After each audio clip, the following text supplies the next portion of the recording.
Yeah, no, it's a strange thing, isn't it, to write an opera where a main feature of the story is that your leading character can't actually sing for most of it, because this is an important part of the story, of course. And I think because of that, maybe hypothesizing, I think he possibly saw it as a real challenge to make a piece like this work. And the techniques in the music with which he makes this a success are really, I think you could say probably quite surely that he wouldn't have attempted it in the years before he spent in New York. We know that he wrote this piece in about 1900, and about 10 years, Lada will probably know,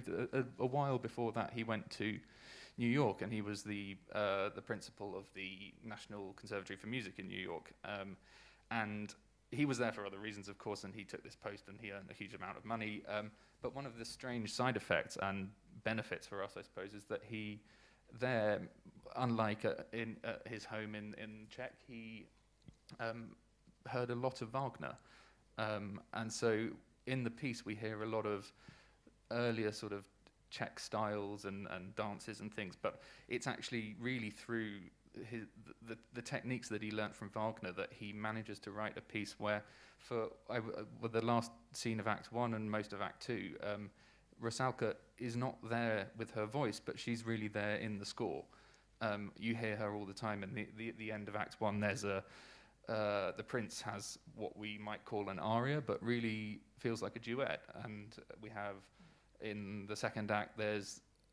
what we would say is a duet between the prince and the princess, but Rusalka is there, and she's there in the music. And so there's this real sort of juxtaposition between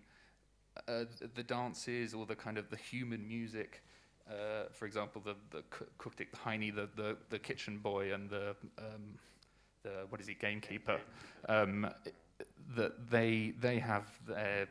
kind of storytelling told through a very fast polka.